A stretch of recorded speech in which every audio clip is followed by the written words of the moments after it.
Right, assalamu alaikum everyone. So welcome back to this Bitcoin update today. Bitcoin started off its journey and now we are sitting at nearly $71,000. So that's pretty amazing to see Bitcoin doing that thing. We have our eyes have been waiting for a long time to see Bitcoin even touch 70,000, especially 2 years ago when it went 69 and everyone was expecting 74, 78, 80,000. But now it actually looks like it's going to be met. Those targets that we were expecting at some point, I think it's going to be met pretty soon. Now, I think that, even BONK, if it follows the movement of Bitcoin, as I told you before, I'm not going to stretch anything.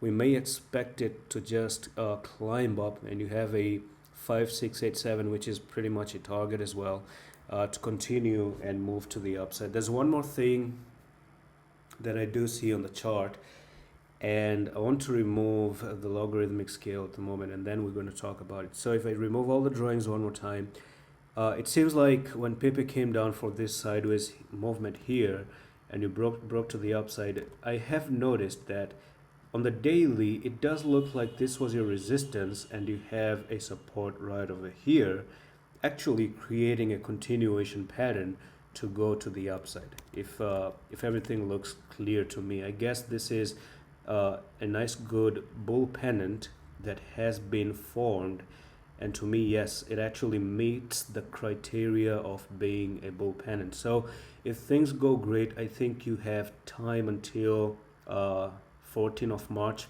3 more days, 3 more candles are required. If you do break down, of course, your target is 2449, so keep an eye on the breakdown. But if things go well, which I expect they're going to go well, especially with how Bitcoin is looking good, then you may see a push from there to there.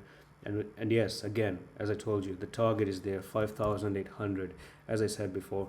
And that's all for this video. I'm going to see you in the next one. Allah Hafiz.